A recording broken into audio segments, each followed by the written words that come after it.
មួយរយៈនេះទឹកទាំងនេះខ្ញុំរៀងខ្សោយហើយណាមួយផ្ទះវារៀងខ្ពស់ដែរដល់ពេលអញ្ចឹងទៅទឹកជំរុញទៅអត់ដល់លើទេហើយក៏សម្រេចចិត្តថាក៏ទិញស្តែនហើយនឹង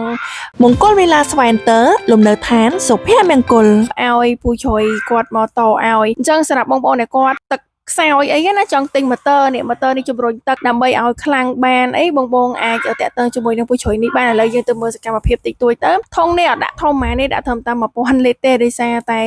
គាត់ណាជួយជំរុញពីទឹករត់បន្ថែមទៀតដើម្បីឲ្យវាខ្លាំងជាងមុនហើយចំពោះម៉ាស៊ីនជំរុញទឹកនៅក្នុងក្រុងព្រៃវែងក៏មានលក់ដែរចំពោះជាងវិញបើសិនជាបងប្អូនឃើញគាត់ជាស្គាល់នៅក្នុងក្រុងព្រៃវែងដោយសារគាត់ជំនាញខាងទឹកតែម្ដងគឺនិយាយទៅគាត់ជំនាញគាត់ថាចង់តបែបណាប្រាប់គាត់ទៅគឺគាត់តឲ្យលឿនរហ័សតម្លៃសមរម្យទៀតនាងខ្ញុំឃើញគាត់តលឿនរហ័សតម្លៃសមរម្យអញ្ចឹងថតជាវីដេអូជូនបងប្អូនមួយទៅក្រែងលោបងប្អូនណាត្រូវការតទឹកឬក៏ទិញម៉ាស៊ីនជំរុញទឹកឲ្យគាត់តអីអាចតាក់ទងគាត់បានបាទនេះគឺតរួចរាល់យើងចង់ប្រើទៅយកបោះរត់ជាមួយម៉ូទ័រក៏បានបើកពីធុងនេះជាមួយម៉ូទ័រក៏បានឬក៏ប្រើបោះរត់សុទ្ធក៏បានដោយមិនប្រើម៉ូទ័ររួចរាល់ហើយ